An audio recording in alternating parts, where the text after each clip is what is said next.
Zahvalno Bogu što sam danas među vama.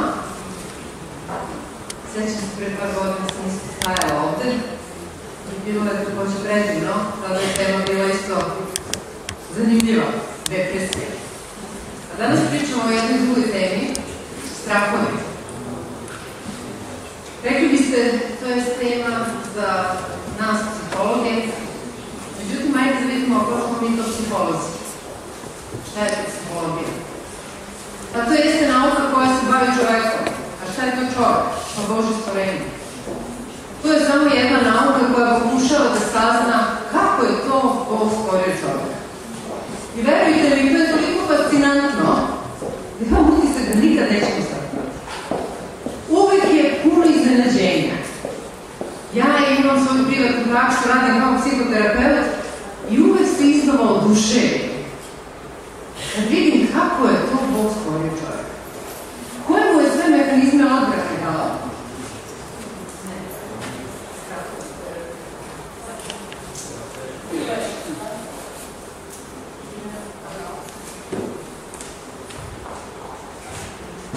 Kako je to Bog stvorio čovjeka? Dao mu je kapacitete zaštite, dao mu je sisteme odbrane, mehanizme odbrane, i sve to nekako funkcioniše i kad god nam treba, to je tu. Naš zadatak je samo da se upoznamo s tim.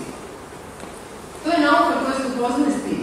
Ali čudo tog čoveka jeste Božje čudo. Boga je stvorio tako fenomenalno. Kada govorimo o strahovima, ajde ja ću ovako profesorski da počnemo definiciju straha. Ima jedan nešto mene u torbi, prednje strane. Definicije straha. Šta je to u stvari strah? Strah utvrđeno je još kod bebe, čim se rodi i postoji. Neki kažu po nekim zvucima može da se prepozna čak i u stomaku. Što znači da je dete stvoreno sa strahom, reaguje. Na ekstremno jake zvuke beba ima neke pokrete koji pokazuju da je strah urođen. Što znači, Bog je nas stvorio sa strahom. Ali zašto? Šta će nam taj strah? To jeste zanimljivo pitanje. Prvo, ne dao nam Bog da nemamo straha, imali bismo rizično ponašanje. Svašta bismo mi radili.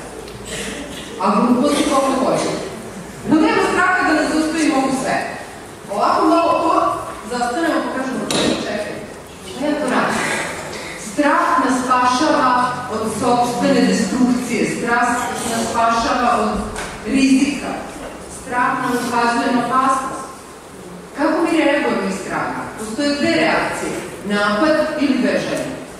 Ako mozak proceni u trenutku da može da napadne, će da napadne, ako ne može, on će zbriši. Treća reakcija je zamrzavanje, to zovemo traumatska reakcija. I znate ono, ne možemo ništa. Kad kažu neko zaledio se od straha, to stvarno postoji. Mi se bukvalno zaledimo, nema ništa. Tako da, ja bih danas govorila o jednom drugom strahu, koji se, nažalost, poprilično izgubio od Božje naroda. To je strah Gospodnji. Strah Gospodnji. Zašto nam taj strah treba? Strah kao dar Božji.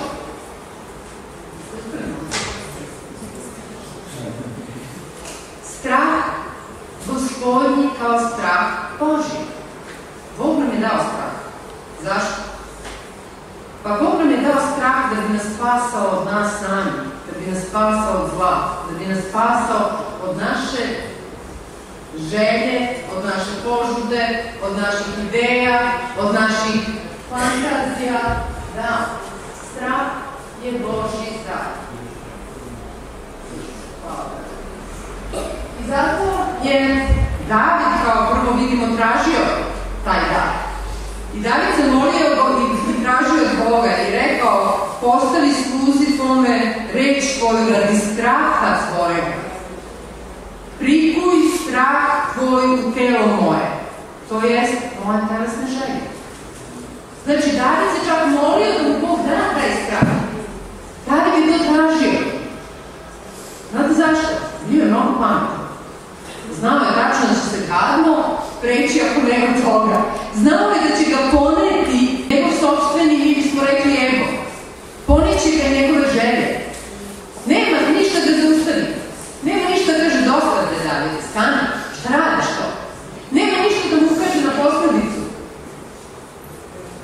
I on je tražio, Bože, daj mi tvoj strah. Isto imamo i u Isaiji,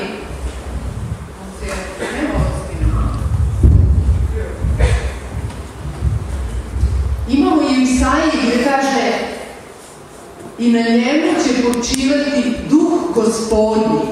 Strah je dar Duha Svetoga, duh mudrosti i razuma, duh saveta i sile, duh znanja i straha Gospodnjega.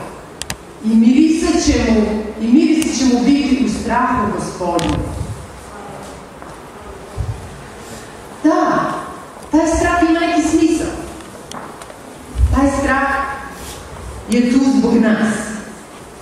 Ono što mi je važno shvatite da postoji zdrav strah, to je ovaj strah o kome sada govorimo, Gospodnji strah, i postoji patološki strah, o kome ćemo još govoriti. A to je razlika između straha i strepnje.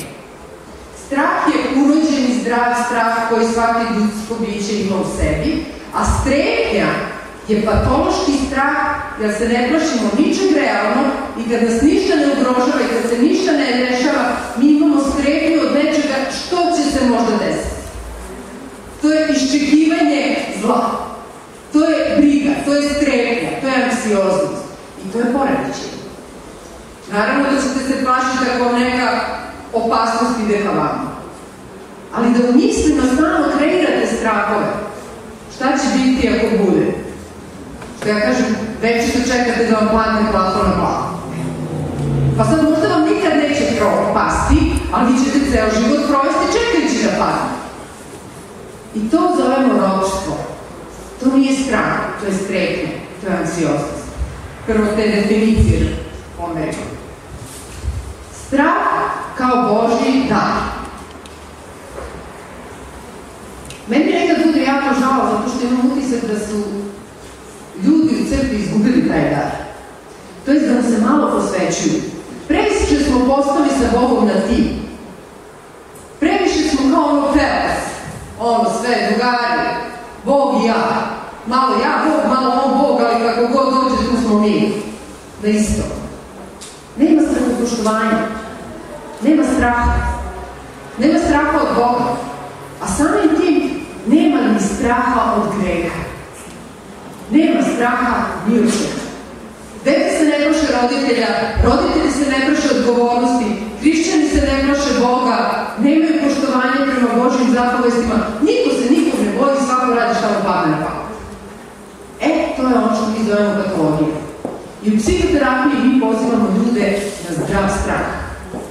Ako nekoga istinski voliš, onda ćeš se i plašiti da ga ne povrediš. Nika je govorio jutros o strahu i ljubavi. Ako ne voliš, onda ti sve jedno. Ako ne poštuješ, takođe ti sve jedno. Došli smo do toga da u našem društvu mi ne negujemo zdrav strah. I ne zapitamo se šta je to Bogu ugodno. Sve baziramo na emocijama i nekako se ponašamo kao da sve postoji zbog nas, a ne mi zbog nečega. Nekad se ponašamo tako kao da smo mi ti koji treba da zapovedimo Bogu šta će da čini, a ne da je on taj koji zapoveda nama šta nam valja činiti. Malo smo izokrenuli te uloge zato što smo postali previše fini u vaspitanju dece. Znate, meni nedavno dođe jedan ročić i kaže, znate, meni se sada to ne radi. Ja kažem, stvarno. Znaš šta se meni sve ne radi u životu? To je postalo danas. Ljudi jednostavno kažu, meni se sad to ne radi i to je kraj. A ne zapitamo se da nije pitanje nekada nas, nego da je pitanje ispunjenja nečega većeg i od nas sami. Hedonizam je bolest 21. veka koja će nas probudati u želji za užitkom. A verujte mi, postoji nešto i bolje od užitka. Znate šta je to? Ispunjenje. Zarad ispunjenja sam spremna da se odreknem užitka. Ispunjenja mirom, ispunjenja ljubavlju, ispunjenja poštovanja